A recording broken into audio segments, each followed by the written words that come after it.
All right. I do see folks trickling in, but I want to be mindful of our time. So we'll go ahead and kick off for the day. Welcome back, everyone, to day 3 of the EKBN Forum.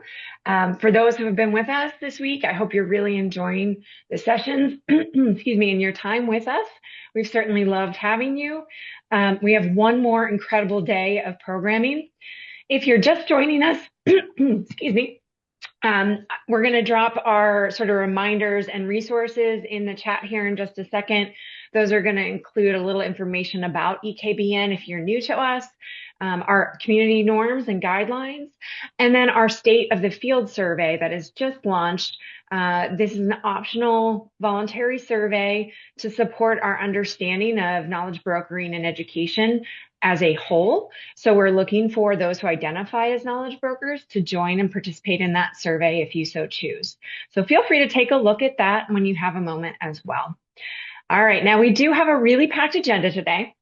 You might remember our 3 forum themes: foundations and futures of knowledge brokering, equity in action, and tools for shared learning. So hopefully you've seen these themes emerging across the week in our discussions, our conversations, particularly those first 2. Today is really going to emphasize that third one, tools for shared learning.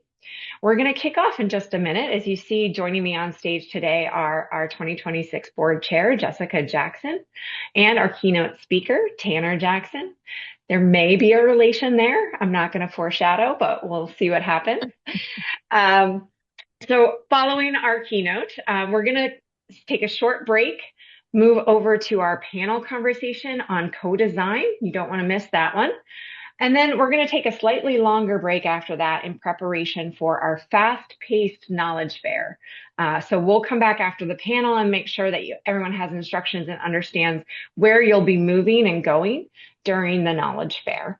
And then finally, we're going to close out with our collaborative table talks, where we're really going to get a chance to reflect, share, and really, hopefully shape the future of knowledge brokering together in our final session of the forum. We have built in a few more breaks for everyone today, so please keep an eye out for those. We know that Zoom fatigue starts to build up after a little bit, so please do what you need to do during those breaks and then try to come back on time so that our speakers can stay on their schedules. All right, so without further ado, Jessica. Thanks, Katie. Well, it is my pleasure to introduce our final keynote. Tanner Jackson is the head of AI products at ETS. He's worked there for over a decade, overseeing the development and deployment of AI capabilities across the global enterprise. And his work has spanned 2 core areas: integrating AI into product and platform development and building scalable AI solutions that deliver measurable business and our educational impact. He is actually a very sought after speaker. He has at Zoom Educator, ASU GSV. He's considered a subject matter expert in AI and featured in the Chronicle of Higher Education and Education Week. And so maybe you're wondering, how did EKBN land this big speaker? Well, he's my little brother. And I'm super excited that he could be here. I think his talk is really going to round out our larger conversation. Vivian kicked us off really grounding us in the historical context of education and the inequities that still persist today. And Sun also continued to capitalize on that and really shine a light on students and the importance of capturing their interests and motivations in the work we did. And he brought in AI as a way of doing that. And I think we're going to just continue the conversation around knowledge brokering, the tools for shared learning, which is our theme today, and how we can use AI to support knowledge brokering. And so with that, I turn it over to my baby brother. Awesome. Well, thank you, Jessica. And I appreciate the kind introduction. Not teasing me as much as she normally does on an outside of professional basis. So it's my honor to be here. I really appreciate the invitation from EKBN, and hope you all had a great forum so far. I'm going to give this last keynote. It's going to be a little bit more forward thinking. I'm going to try to keep it to around 30 minutes, but then open it up for Q&A. So I'm more than happy to answer questions you may have. So if you want to pop them in the chat now or later, that is more than welcome. And I think my sister will come on later and also potentially ask some questions as well. So thinking a little bit forward about the field of knowledge brokering and how things come in with AI, I want to get to that, but before I do, I want to talk a little bit about my own role and kind of like my connections to being a knowledge broker. As you mentioned, my background is actually in research. So I have a PhD in cognitive science. Most of that time was spent focusing on ed tech research, making adaptive educational systems, looking at educational games. Um, and one of the interesting things, like, so I want to highlight a couple efforts in here which I thought were really interesting. I originally came to ETS. We worked with EA Games. And one of the projects that we looked at was if you're trying to do some assessment or some learning, should you use like an off-the-shelf game like SimCity or FIFA or even Assassin's Creed with all its historical context to try to get people engaged in things that they know? Or should you build a new game, one from scratch that really ties directly to your like skills and stuff that you're learning? Well, spoiler alert, the latter one's more effective. But the interesting part about that effort was really we were working with these game designers that had no idea about education. And so they really weren't sure how to kind of translate. We were not speaking the same language. And so we had to figure out ways of combining information from the learning scientists, from the students, from educators, so technology, and into game design. And so one of the cool things about that project that really got me more interested in knowledge brokering as like a field and that kind of activity was figuring out how do we align the knowledge from one side and combine it with the other side. And so we had to build all these artifacts and mappings of like, here's specific skills in the way the brain works, and here are specific activities that a player or a student could do that might be illustrative of that skill. So we went through all of these mappings. And in doing so, I realized how much of that work, it's always been cross-disciplinary, always been across like educators, technology, teachers, students, but how much those artifacts really mattered about making some kind of joint understanding and pulling those multiple perspectives together.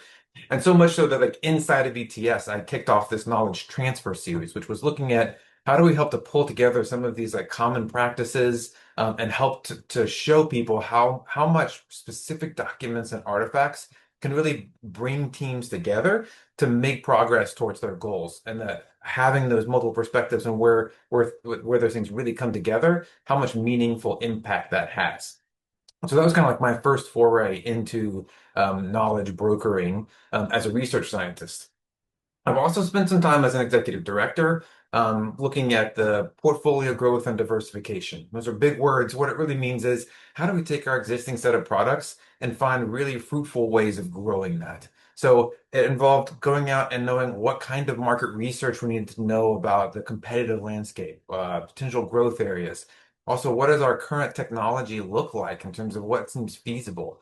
And like also, where does the business want to go? Are there things that spaces that we want to play in, spaces that we don't? And again, there was all these multiple perspectives that needed to be combined together in order to then come up with a specific like, recommendation. We should go in like this direction. Um, Additionally, I was in the office of the CEO, so I reported directly to the chief of staff, worked a lot with the C-suite, and mostly I was involved in like trying to kick off strategic initiatives. How do we get the C-suite executives on board, bought in, and moving in the same direction when they have sometimes competing priorities? And so a lot of it was about figuring out how do we take these different perspectives and pull them together in a shared intent that they all could then agree with, get on board. And even though they had different perspectives, how do we help to shape that? How do we help to get all that buy-in? So that really leveraged. It was a step away from some of the product development work that I've done, but I learned a ton about how to kind of pull that together, the art of like being persuasive and communication at the C-suite level, and that was like, really interesting and very much an area of growth for me. And lastly, well, I've been doing kind of product even back as a researcher and leading product teams. I'm also doing even more of that now. And uh, basically, a lot of that product development is inherently cross-functional. So it's taking in user experience designers, the voice of your users. It's the technology group. It's adding in AI people as capable. It's understanding the markets to get into that. So a lot of my work now, even as a product leader, is such an important part of that is to bring in perspectives from all over the company and outside of the company uh, to put together like a specific plan. What do we want to develop? Why is it meaningful? Why is it important for us? And then why is it going to help and actually improve the lives of our users and customers? So I wanted to give you a little bit of background and context for some of the things I'm going to talk about today. It's mostly going to have part of a little bit of a product bent because that's just kind of more of my lived experience that I wanted to bring to the table. But a lot of these things are also going to extend beyond that into like more cross-organizational efforts or in-classroom efforts. A lot of this similar patterns are still going to be there. So from this, I wanted to kind of talk about some of my perspectives of knowledge brokering.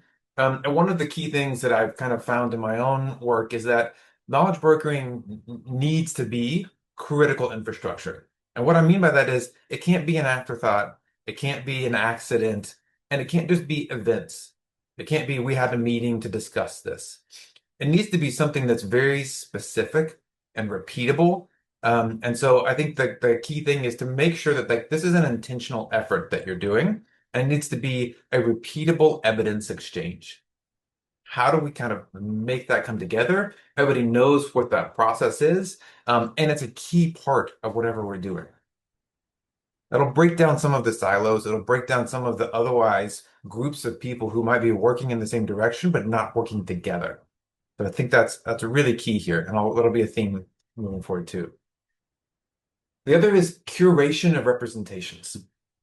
So information is not typically the hard part, although sometimes getting information absolutely is. So I'm not going to say it's always a given that you will have the information you need, but that information alone is not actually the critical part. It's really about making the expert judgment visible. So as a knowledge broker, if we're moving towards action, if we're moving towards making a recommendation, if you do that and you don't provide the additional context, or if you don't make that visible to others, it's going to be more difficult to get that buy-in and get that kind of movement forward. So I think it's really important to kind of make sure that we have the rationale. How do we pull different perspectives together in order to reach this ultimate goal? And that's going to be that's something that I think is also sometimes lost is sometimes people make decisions but don't make that process visible, and also kind of make that curation. Lastly, operating between information overload and decision pressure. So we've always had a bunch of information coming at us from people who have their own perspectives. Whatever their background is, they may have some sort of a bias towards where they're coming from. And that disagreement is fine. It's the knowledge brokering is not about getting rid of disagreement. It's about representing that disagreement as another perspective to help make contextualized decisions. So how do we make a decision, and then what are the alternatives we could have been considering along the way? In product work, we often talk about one-way doors or two-way doors. A one-way door is once you go through, you can't come back. You've made that decision, you've got to commit to it, and you can't come back and revisit. And a two-way door, you can make that decision, test things out, and then maybe come back through that door and try again. In both cases, it's good to know what were the other context factors that you included in the decision to go through that door in the first place, especially if you come back out of that door to try another one. Well, maybe you have great context. Maybe you should weigh different contexts differently to make the next decision. And so this is kind of like where we are. This is at least my lived experience of being a knowledge broker and some of the key things that we found over a few different efforts. So if that's kind of the perspective, then bringing AI in is going to add even more complexity. So most of our experience for all of us has probably been before AI existed. Now that AI is here, we're going to get more data at our fingertips. We have oceans of information that used to be in people's heads that now is easy enough to grab. Now what we do with that is a different story, but we have now more data than we ever did before. And with that, we have either limited or constrained context maybe for where that came from or and what produced that data. So imagine for those of you who work with chatbots on a regular basis, it's going to give you an answer to a question or go complete a task based on whatever context you provide it. If you don't provide it sufficient context, then it might actually go in the wrong direction. But so we're getting information. Sometimes we may not know all the context that was provided or all the context that's needed to get all that data. And then lastly, we're introducing now new authors, new origins of information with AI. So now we have a news source that's not human based. But also sometimes we're uncertain where AI is getting that information from. So sometimes there's sources, sometimes there's hallucinations, or sometimes other humans are giving us information and maybe not crediting AI. I've seen multiple times where companies will write reports using AI and now they didn't actually check all the sources, and so they're giving information to countries, for example, and they weren't backed up. So they have uncertain origins and authors, and they didn't double check them, and it caused some problems. So now we have these new problems with AI, and AI is going to be an inevitable part of a lot of our work moving forward. So with introduction of AI coming into our work, it's even more critical for us to have AI literacy skills. And I want to kind of switch gears a little bit and talk about some of these AI literacy skills and some effort that ETS has put into this space. So, for the past several years, ETS has conducted the Human Progress Report. It's a free report. You can go search online for ETS's Human Progress Report. They survey thousands of people across many countries, and they're looking at what are the skills and trends of like the future workforce. And so I want to give you some of the data from last year and then a couple from this year as well. When we were looking last year, we were really looking at what are the skills that hiring managers and employees are looking for. So we found that 82% of the HR decision makers, those who are either hiring or improving their staff, are prioritizing AI literacy for the next 18 months. So we're 12 months into that 18 months. We've got six months left. I'm pretty sure it's going to go past 18 months. And some of you may have, depending on kind of where you work, may or may not have experienced an AI upskilling or AI support as part of that. But that would kind of fit into this bucket. At the same time, 90% of HR decision makers agree that it will be more important to integrate AI into their work. So if they have an existing workforce, how do they get more out of that workforce? They're trying to figure out ways of doing that by adding AI into that work. But that's 90%. That's literally almost everyone is trying to figure out how AI might help them and their current employees. And then interesting, lastly, only 33% of employees identified AI literacy as a top skill. So look at the mismatch there between the HR decision makers, those who are either trying to upskill their staff or hire new people, and the actual employees themselves. There's a huge gap in terms of like what the perceived importance and the key critical aspects of AI are. Now, similarly, related to this, 60% of employees experienced FOBO. Now, you didn't read that wrong. It's not FOMO. It's not fear of missing out. It's fear of becoming obsolete. The skills that you have are no longer relevant, or you don't have the skills that people are looking for. There's a huge anxiety around things are moving so fast. How do I stay relevant and not become obsolete? It's a big worry in the workforce. And many of you may have felt that. I know that's one that I sometimes feel, even as somebody who's in AI, I don't know how to keep up all the time. 39% of people feel proficient in AI literacy. Now, it's a little bit larger globally, but in the US, like only about a third of people actually feel, quote, proficient in AI. So if you don't feel that way, then you're also not alone. People are still working on improving those skills. And then lastly, from last year's report, 83% of employees say that upskilling isn't a choice anymore. It's mandatory. Things move so fast. If you're not finding ways to upskill, then you're not going to stay competitive in that market. All right, and so I want to give you three more data points from this year's as a teaser. This year's report has not officially come out yet, but I got access to the data, so I wanted to share some of it here. So in this year's report, we're still seeing a 19% gap between people thinking that AI literacy is important and those who actually think that they're proficient in it. So they're still not seeing an equal amount of people who say, yes, it's important and I can do it. It's still a gap. And 60%, over half of the people say they feel pressure to adopt AI tools before they're ready. I mean, going back to the previous statistic where HR leaders are like, how do I get more out of my employees? They're probably saying, hey, go use this AI tool. And so people may be doing their day job. How do they find time to come and use this AI tool? They may not feel ready for that. So if you felt that before, you're also not alone in that feeling. And then 73% say it's difficult to know what level of AI competency is. So great, I can use a chatbot or I can have it do a task for me. Is that considered AI proficient? Uh, there's not a great definition of that. There's lots of those that are emerging, but there's not necessarily a real benchmark for being what is quote AI proficient.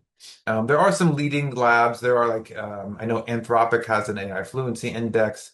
Google has stuff for teachers. OpenAI has one that a new course they're putting out with Coursera. So they're working on it, but there's still not an agreed upon definition. Okay, so those are some context for like, I don't know if some of you are feeling this pressure for AI upskilling and how it's going to come into your role in the future, but I wanted to share some of those, and I'll come back to some of these data points here in a bit. But with all of this AI coming in, all the new stuff that's happening, we're still solving many of the same problems. It's still what information do we need to use? What am I missing? How do I pull that in? How do I kind of make this into a coherent or understandable piece of information that we can take action on? But now we're doing so with an expectation to deliver results, but we have a little bit more uncertainty than we did before. Some of that uncertainty is really coming from the network that we have. The network is still key. Consistently, it's been a human-to-human relational network. How do you go and find the people that may have the information you need? How do you pull that together? How do you get them on board? And so that's historically been in the space in which knowledge brokers operate. There was documents and things too, but now that's a human-to-human machine network. So you're still going to have to go and talk to the people who are doing the work with you, your colleagues, or people who are outside of your company, people in the community. But now sometimes when you're interacting and going, it could be that what was once a human previously might be an agent at this point. For example, procuring software or getting things together might actually be an agent that you're just sending information to make sure that we're getting what we need. Or there could be new functions that didn't exist before that are also an agent. So new light learning analytics that previously we couldn't get in a company because of the scale, but now it's right at our fingertips. So now we have new parts that we are new nodes in our network that may not have existed before. So I want to take that thought and do a little bit of a story time. So story time with Tanner for just a second. I've worked with a lot of companies outside of ETS and recently had a really interesting interaction with a kind of a small startup. And the benefits of being a startup is that they get to start from scratch. They have a great idea. They're not burdened with a lot of like legacy or older information, and they kind of start from something that's fresh. And it was really interesting when I was talking to the CEO of this company, and he was talking about all this pipeline that he built. And so he's like, whenever I have a conversation with customers, we record or we transcribe that information with customers. I then take that transcript and I send it over to another agent, and it starts to develop a product requirement stock. So now I can take literally the words of the customer that I'm trying to help and the problems I'm trying to solve, use their words to build out the first draft of a document about what do I need to build that's going to solve that problem. And so he just made this pipeline and it's automated agents that are like starting to put that together. And he's like, and then I take that same conversation, the same transcript, and I attach it to how I'm generating the new content so that I have the voice of the customer as part of the materials that I'm creating. And so he's taken this agent, he's repurposing things that otherwise would have been human notes or would have been like a team working together to kind of go out and do that. And now he's made it an automated pipeline. He's also taken like the tech support tickets. What are we getting tickets for? How do we classify those? And then how are we analyzing those with learning analytics to then feed back into our e-learning platform? So I was having this conversation with them, And I was like, man, this really sounds like some very analogous to a knowledge brokering network. So I'm talking to him and I'm thinking about this talk that I was going to give today. And I was like, really, this is kind of the same. He's serving in the same role that a knowledge broker might, but from an engineering standpoint. So I kind of want to challenge all of you all as knowledge brokers to see yourself a little bit as engineers and architects of your network. So if this imagine this is your network, you are uniquely positioned to think about what's the context that's happening across some of these rules? What are the pieces of information that we really need to pull together to kind of either come up with a good solution, make a recommendation? And so as an knowledge broker, you have a nice overview of all the different pieces that might be working. So with the influx of AI, one thing to challenge yourself is if you were going to help to automate part of this or create an agent inside some of these boxes to help your coworkers, help your colleagues, what would you do to maybe help augment their work with some kind of agent? Now, it might be drafting the first version of a product requirements doc. It might be drafting emails or marketing materials. But think about what that agent might be, because I think you might be able to realize, you know what? This person could just take the notes over here, toss it into an agent, and then it drafts the first version for them. But otherwise, I'm having to go and find that information, have a meeting with this person, or send it to them. And so then it's more of a manual. But think about in the age of AI, this is a potential differentiator for you as a knowledge broker in terms of like having a real impact here. And note also that this is about describing and making the context explicit, making the judgment explicit. So the things that you already do now can actually make concrete in some kind of network architecture. And then going beyond just like the agents inside and helping to help each person. What about thinking about the flow of information? So it used to be that we would kind of connect the dots between the humans in the room. We can also connect the dots between the agents. You know what? That customer success, that customer story, that customer conversation would be really important for all of our instructors to hear how it's being used in the classroom, to hear how the results were improving with a new version of this. Like, how do we make sure that we're capturing that and sharing that back to them almost in real time so that we're closing that loop much faster, getting that information back?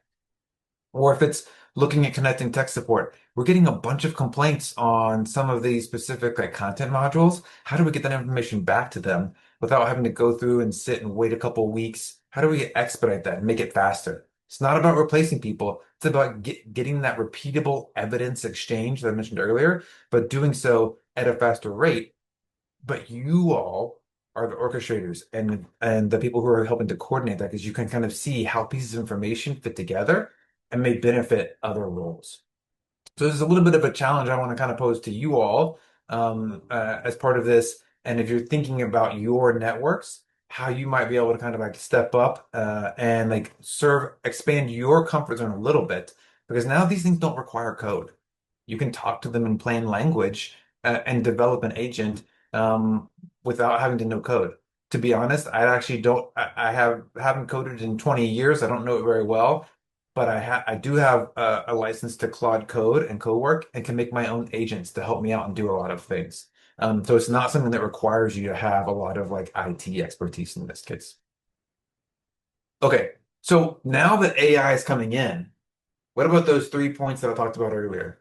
They're still really important. We still have critical infrastructure. So just like before, it's really about understanding that context, how we're kind of putting that together.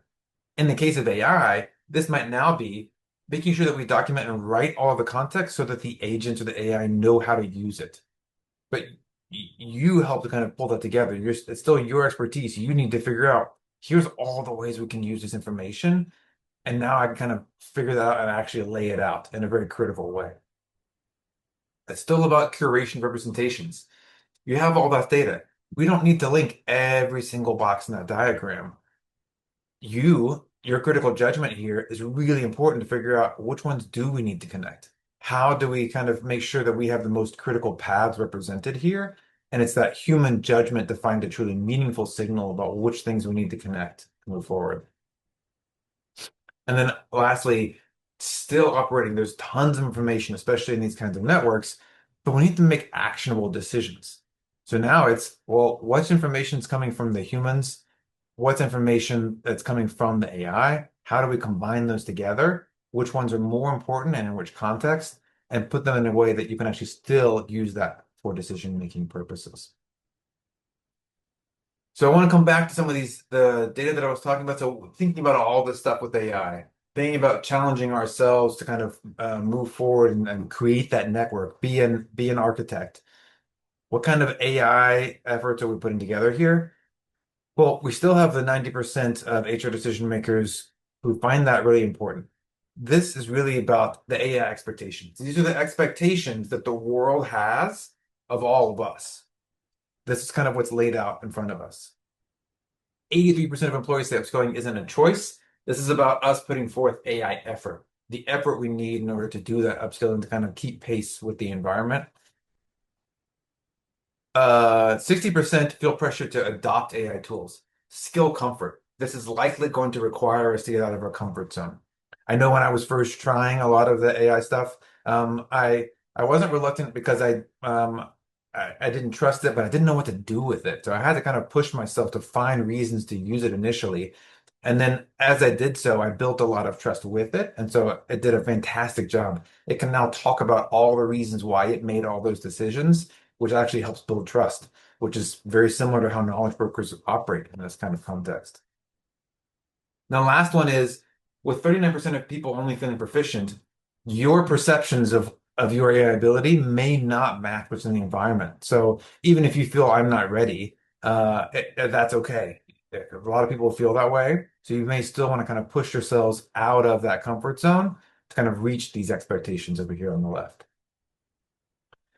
So tying all of this back into more of like an EKB, some of the EKBN points is in the age of AI, it's not necessarily like the value is still there, but the how is changing. So it's still about that relational network of information. It's not just who you know, it's like all the different parts of what you know and how you bring them together. That relational network is key. And then co-creating the information, those artifacts, those documents, whether that's with humans or with agents, that co-creation of pulling things together to represent all the pieces of information into a meaningful way is still essential to the role. And then evidence and action. One of those key things is not just to pull information together, but then to make use of it for some purpose, reaching towards those goals, actually having that trace of like how you reach that destination. That's really key here. So kind of I'll go through my takeaways and then I'll open it up for questions in just a minute. So I want to reiterate that I still think that critical infrastructure, making everything explicit is really important. It was important in the human to human network, but now you get actually a big benefit of doing that in an AI world. That context is reusable. It's highly reusable. It really allows for a lot of evidence exchange, which will result in a lot better output, especially in a human to machine network. Curation representations, humans are still 100% central to this. You can have tons of AI, tons of information, but the human judgment about understanding the nuances and context that AI just doesn't have is still absolutely critical. So judgment is really important for this role and will continue to be so. And then AI can learn from context and it can provide a bunch of information. But we also need to tell it what's most important context to pay attention to. Again, that comes back to being an effective judgment with knowledge broker. If we dump a bunch of stuff in, it'll weigh things mostly equally. You can help to also teach the AI what's important in terms of bringing that information out. And lastly, in my own personal view, knowledge brokers are system designers at heart, understanding how all the pieces fit together, what makes certain things move and how they kind of come together, and whether that be a human or a hybrid machine network, understanding that system and how things interact, is like the most important part of being a knowledge broker, now and in the future. All right. And with that, I will open it up for question and answers. Thank you.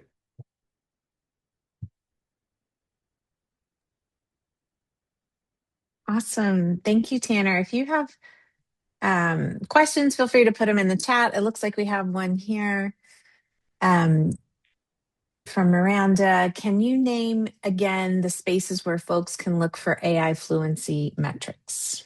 Yeah, sure. So, Anthropic re releases some different like newsletters and stuff along the way. They have an AI fluency index, and so I know that I'm not sure how they're measuring it necessarily, but I do know that they are. Um, Google Gemini has a bunch of stuff for teachers specifically. Um, that includes some training as well. OpenAI is launching one soon, so they announced it in December. Courses with Coursera. In fact, ETS is helping them to develop that AI literacy, but that's mostly for enterprise customers, not for general consumers. There isn't like a widely held like just generic AI fluency metric that I've seen gain traction yet, but that could be in the future. Awesome. I'm curious too, how are you using AI in the work with your team? Yeah, so I don't need to keep showing that, but I can bring it back up if I need to. So my team is using AI for a lot of different things. So in the context, so we have some teams that are working on using AI to generate new content, specifically education content. So at scale, they're using AI as like a tool to basically reduce the cost that it takes for us to do that, and help to improve the amount that we can help other customers. So we're using AI to generate content. We're also using AI to represent students and users so that we can be more adaptive and have adaptive delivery of information. And then we're using AI for scoring. And historically, human scoring is the benchmark that we try to meet, but we're also trying to find ways of beating that. Well, on a day-to-day basis, we use AI as like market stands. So we'll look at what are the different competitors out there, what are new headlines, new like companies that are coming into the market or are buying.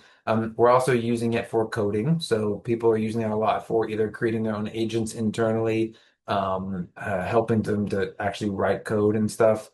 And then in general, that using it for like chatbot style, getting information. We are a Microsoft Copilot shop, which means all of our stuff is kind of connected, which is a huge benefit because then you can literally go in and say, hey, can you find the files or the conversation where we did this? And it's extremely helpful for that. Since like those are some general ways that we're using on a regular basis.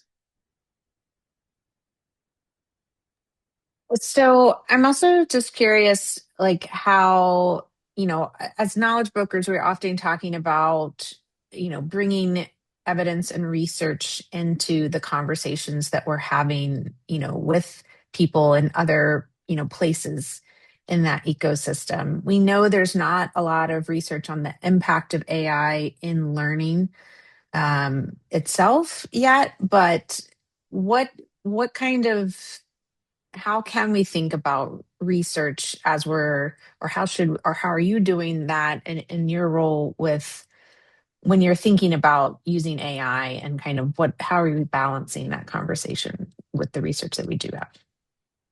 Yeah, so I think there's a few layers to this question, and I'll try to see if I can remember them all as I'm going through. But the first is basically, does AI have a place in education at all? And in some Mhm. cases, people are saying no, it shouldn't. And so, as in the intro, you referenced like that Zoom Education Summit, and those have been amazing. I've gone to a few of them, and I love hearing like the district leaders talking about why or why not including AI and what are the struggles that they're having. And I think there's some big like paradigm shifts that have to happen for AI to be kind of okay in the environment. Now, there are different aspects to AI. I think the people who are having the problems with the new form of Gen AI, which can help to solve like content generation, writing papers, that kind of stuff. Now, of course, there's also still other AI like maps and like daily fit activities. So we can be careful about the class here, but the Gen AI seems to be the one that's the most problem because what it's doing is it's challenging a lot of the historical ways that we've been assessing people's skills. So you're writing a paper to assess somebody's ability to synthesize information, to communicate clearly, etc. And so the paper has been the artifact by which you're being able to see insight into their brain and their cognition. Well, when that can be written by an AI, even with the disfluencies of messing things up, then that no longer becomes a valid artifact and it's considered cheating. So then what are the ways that we could then potentially flip that to make it more AI proof, or that whatever those artifacts are authentic representations of true skill and not something that's fakeable. Now, in some cases, what's interesting is historically we have stayed away from oral examinations, particularly in the US. They're a little bit more subjective based on the whoever the person is doing the interviewing. But that's a potential example task that is not as fakeable with AI. Being in the classroom, giving a presentation. I could be reading off of a script here, but if I'm in the room with you and answering questions, you have a better gauge of like what I can do. So there might be some new ways of doing those educational activities that will circumvent that. At the same time, I mean, the AI is the new calculator. Calculators also used to be banned. I think this is a pretty common rhetoric in some of the discussion that AI will eventually just be a new calculator. I think in the longer term, at least in some instances, that AI will enter the classroom, and it's more about teaching people how to use that AI to improve their learning, not circumvent learning, but as part of it, to think critically, be that judge, be the person who's evaluating that content, and then using it for important information. And the reason I hope that's the way we go is because when those students graduate, the expectations are that they have those skills when they enter the workforce. If we leave that out, but then they're expected to have it when they get out, that's going to be a huge gap there with the skills they have to grow, and they have to grow in a short period of time or late in life. So, given the reality of that being in the workforce, I'm really hopeful we can find ways to bring that in, but it will require like a paradigm shift of using the way people process information, how we measure that critically, I think is going to be a key element there. Yeah, looks like the chat is heating up here. So, Okay. can you? So, I want to kind of take to segue from that to. Can you share more? This is from Sarah. Can you share more about the kinds of tasks you pushed yourself to use AI for? And can you also talk about how you are considering privacy issues in terms of what information you do and don't provide? Yes. I work at a company that is very big on security and privacy. So I have different practices a little bit for like my personal AI accounts and my work AI accounts. The nice thing is the company that I work in has Microsoft Copilot, which you can use for ChatGPT, Claude, things in there. And it has access to all of my email and documents, but in a very secured way so that any data that comes from me or whatever stays at my company and doesn't go somewhere else. So I feel a little bit freer to try to do things and try things in that environment because I am protected, my privacy is protected, and it's a little bit more like a sandbox that I can try things in. However, at the same time, Copilot's not doesn't have a lot of the same features that others do. So I have a personal account on Claude. And I do happen to have a Mac, so I've been trying out the new Claude Cowork. I was like, I really want to try this. I didn't know what I actually wanted it to do. And so when I started it up, it actually gave me some suggestions on things I could try. So one thing that I thought was like that super impressed me that I wasn't even expecting, wasn't trying to do. It took all of my photos. I had a whole bunch of photos sitting on my desktop, and I only gave it access to an individual folder. And it looked at each photo, named that photo, suggested groups and folders to how to categorize those photos, and then it told me, it gave me all that list. And then I said, yes, go ahead and do it. It knew to pause, it knew where human judgment was needed. It allowed me to review it. And when I started doing those, it helped to build a lot of trust in me because I was really afraid of like, what do I give it access to? Am I going to like what it does? And so the advances that's happened recently is it really makes a lot of its thinking explicit, so that you can kind of see how it reached a given decision. I've also tried it a little bit for we have some AI toys in our company that are not that aren't that need to be private. So I tried it and said, I'm not technical, I can't code, but can you help me to update this file and change it in this way to represent a more complex skill? So I had an example of like how to measure a single skill, and I wanted to expand that to six. And so I worked with it to kind of say, okay, let's take this complex mathematical model, and it was able to kind of give me multiple pages on how it reached that decision, why it decided not to change the file name even. And then I could share that with my team and say, hey, this is the kind of thing I'd like for us to be using. And it had done a very good job. Um, I've also gotten it to do web searches for headlines that I get to pick out. And so it's going through some of the categories, finding headlines, giving me 1 to 2 sentences about why it's important. And I can get that on a daily feed. And lastly, um, I I have to kind of post on LinkedIn for my company. And sometimes that puts me out of my comfort zone. I'm an introvert at heart, despite being here talking to all of you. And so sometimes I struggle to either generate good ideas about what I want to talk about because I'm like, what do I say? Is what I say important? Like it's that kind of imposter syndrome. Um, but and how do I say that in an authentic way? I don't want to post about stuff that's kind of generic or that I'm being too preachy and stuff like that. And that's really important for me to be more authentic and like praise others, not just kind of talk about myself. And I've built an agent that kind of helps me to have that voice and helps to review my post ideas and say, look here, you might want to, here's a template to follow, or here's some different ways of doing that. And those were easier things for me to kind of like start with on a personal side. So that was a really long answer for your question. No, it's good. And it segues to another question we have in the chat. But I wanted to clarify when you're saying co-pilot, just to for folks, like that means you have an enterprise level, your company has an enterprise license, right? Which gives you the data protections. If you're using a tool for free, you have less data protections. If you're paying for that tool on your personal account, then you can, also adjust some of the ways it shares data. Is that Yes. correct? So my personal accounts, I do not put in things that are private. I don't put anything in for my work. Um, so yes, I'm much more careful about my private accounts, about what I put in there. And even if you're paying for it, like even if it's not free and you're paying for it, I would Mhm. still be careful with that kind of information.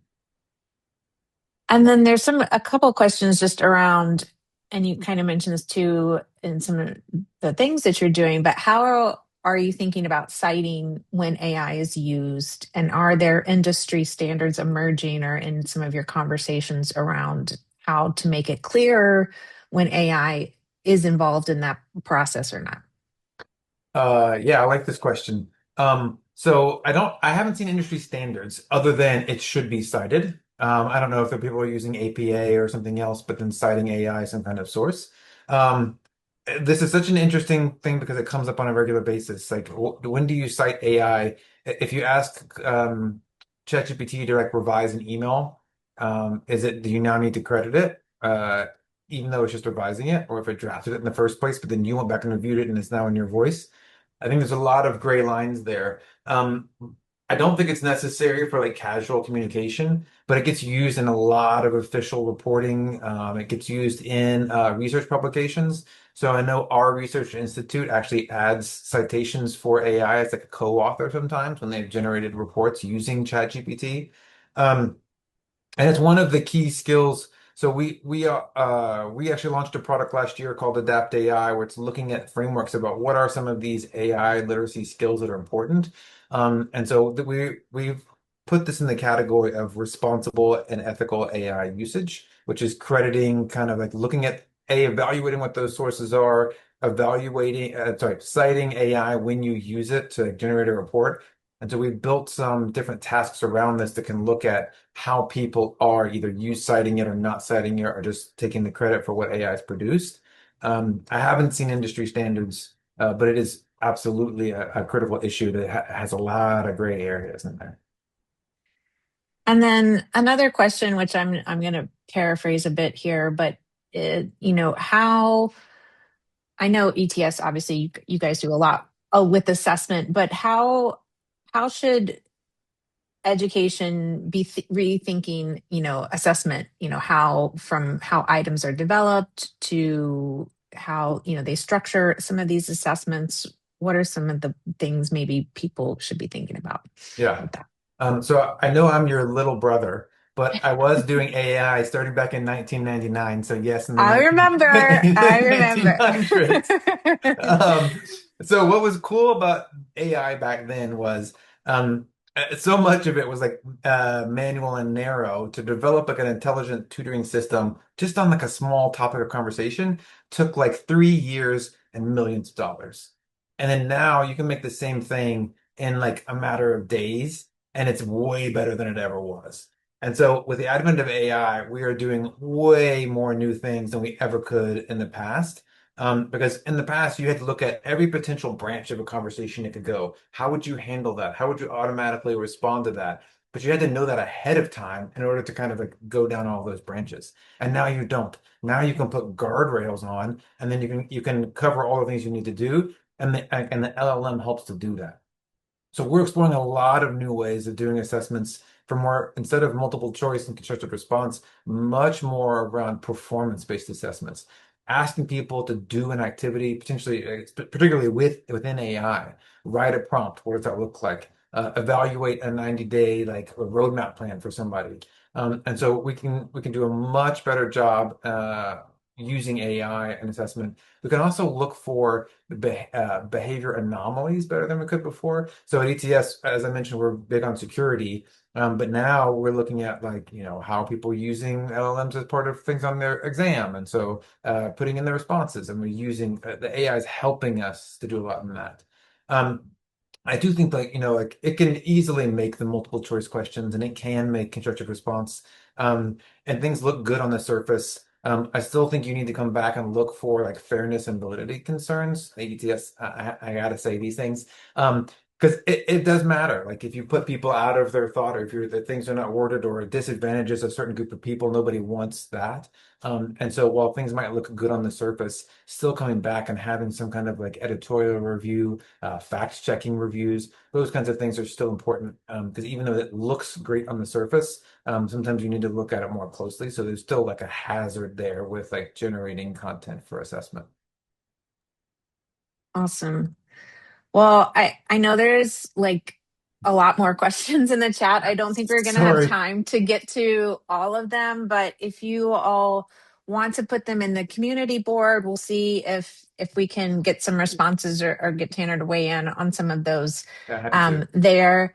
Um, and hey, you did a good job. We both like to talk with our hands. That is what I really took away from your keynote. Yes. So thank you all for being here. And up next, we have the panel, and our board member, Phil Vahey, will be facilitating that. So please join us for that. Tanner, thank you so much. It was really fun to see you in your professional environment.